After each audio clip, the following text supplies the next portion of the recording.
En el primer premi, el jurat ha considerat concedir un premi ex aequo, el que en català vol dir per igual, als projectes Adoberies de Vic i rehabilitació del molí de Cal Tió Joan Pelat a Mallorca. Un aplaudiment.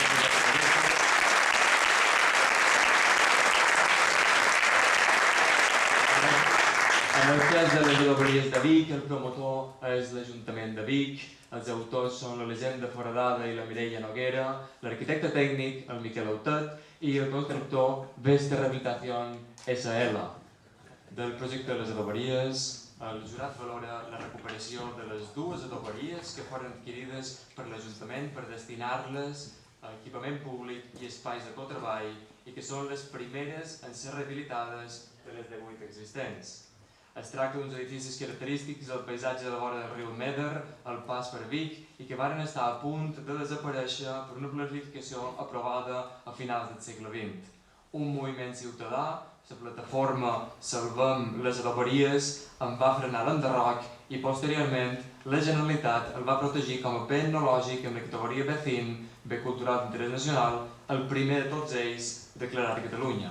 També es valora l'actuació promoguda per l'Ajuntament i que dona resposta al moviment ciutadà, així com la qualitat del projecte redactat i dirigit pels propis tècnics de l'Ajuntament de Vic, que des del compromís amb el seu servei públic han fet una feina excel·lent.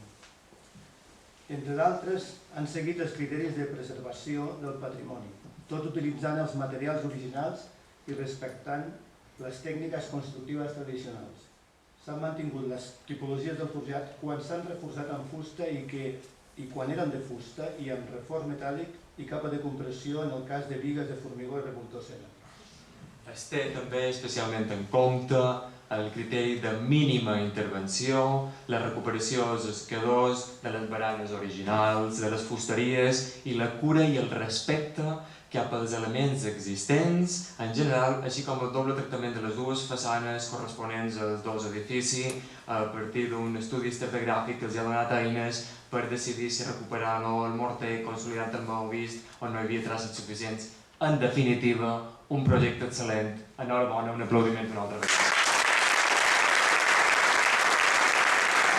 Agrair sobretot a tots els que han participat en l'obra, des de tot l'equip de Vesta que van estar allà a peu d'obra, tots els tècnics, el tema dels paletes, els que van estar treballant, que tothom va donar de tot allà, o sigui, realment s'ha fet amb molt de carinyo, i això a nosaltres com a Ajuntament ens ajuda molt, molt, molt, molt aquest reconeixement, perquè és el que estem intentant no només a les obres municipals, sinó també a les privades, aquest respecte, aquest al màxim, treballar amb el carinyo, amb l'amor, amb aquesta arquitectura tradicional que tenim i que des del nostre planejament l'estem intentant potenciar, això ens ajuda molt i moltes, moltes, moltes, moltes gràcies.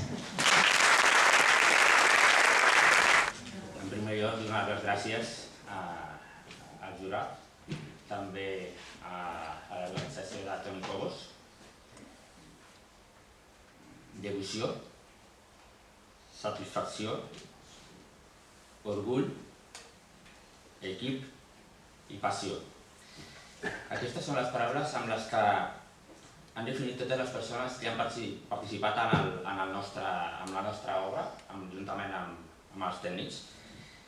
Devoció per el treball que fem cada dia. Satisfacció per haver-ho aconseguit. Orgull de pertenèixer al grup d'escollits amb l'oportunitat de poder exercir i executar una obra d'aquestes característiques. L'oportunitat de fer equip amb la resta d'uns molts bons professionals, com som la Mireia, l'Elisabet i el Miquel.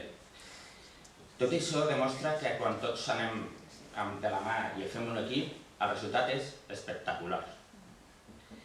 I per últim, la que més m'agrada, la passió. Abans ho dèiem, no? La passió per la feina ben feta. Això és el que us mou cada dia. Gràcies per aquest premi i espero tornar a participar una altra vegada.